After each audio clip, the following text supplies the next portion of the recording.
Allez, on passe maintenant à vos initiatives et vos idées locales, comme on le fait régulièrement dans votre trésor avec notre rubrique Une idée pour la France. Bonjour Valérie Hurtel. Bonjour Julien. Alors aujourd'hui, vous nous emmenez du côté de Lorient. Pourquoi? Eh bien car la ville a mis en place un système de tri des déchets assez exemplaire et innovant. Exactement, c'est une pionnière à Lorient de la collecte des déchets et ça fait 20 ans que la ville fabrique du compost avec les poubelles des habitants.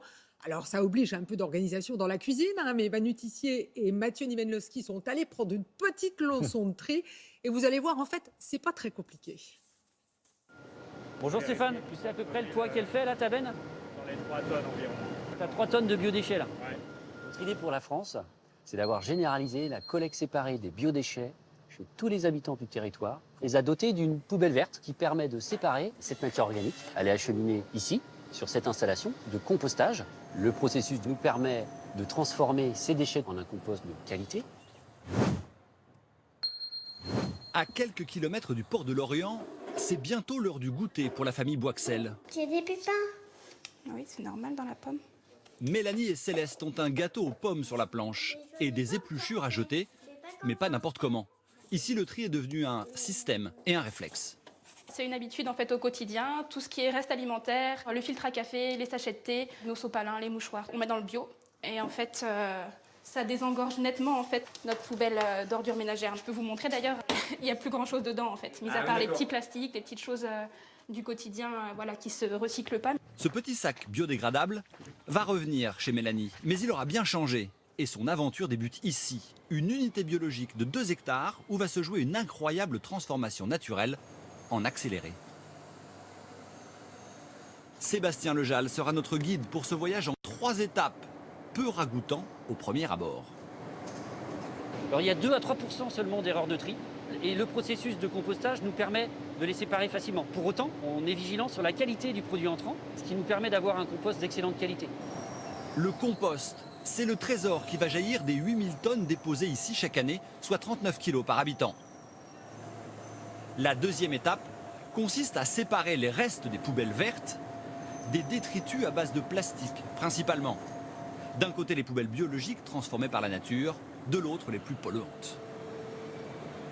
On a les déchets non recyclables qui vont aller à l'enfouissement ou en incinération. Et de l'autre côté, on a les biodéchets qui sont compostés dans ces tunnels. C'est les petites bêtes qui travaillent. On récupère le compost au bout de 5 semaines et ensuite on le fait maturer, comme le vin. Un compost grand cru qui va encore vieillir, chauffé jusqu'à 70 degrés par l'activité des micro-organismes et même des champignons. C'est encore tiède là, oui, il est encore en train de travailler. En 3 mois, on a un compost, effectivement. Alors que chez nous, dans notre composteur individuel, il faudrait plutôt 1 an.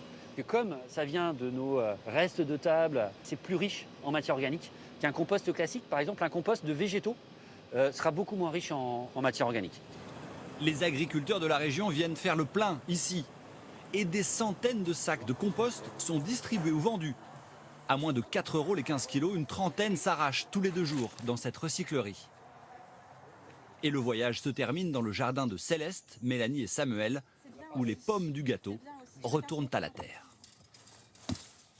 Voilà, belle idée. Alors j'espère que vous avez bien suivi parce que Valérie, à partir de 2025, ça va concerner tous les Français.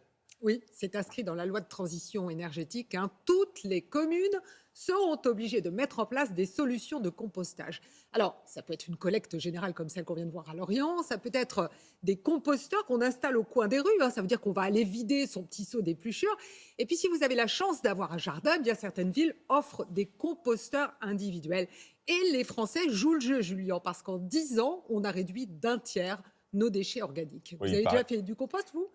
J'essaie d'en faire, mais c'est pas facile en ville pour en faire tous les jours. Mais j'essaie d'en faire et j'ai vu que les Français raffolaient du compost. Il y avait une grande tendance du compost en ce moment. Alors justement, Valérie, c'est quoi les secrets d'un compost réussi? Parce que c'est pas si simple. Non, c'est pas si simple. Et puis, on a peur quelquefois des odeurs, on a peur que ça attire les bestioles. Et en fait, il y a une recette. Il faut éviter la viande, il faut éviter le poisson. Alors, pour le reste, pas de problème. On met les épluchures, les coquilles d'œufs, les vieux sachets de thé. Les coquilles d'œufs, on peut. Les coquilles d'œufs, on a le droit. Coquilles d'œufs, on a le droit. Les serviettes au papier, Oui. du carton aussi, tout ça, ça se composte.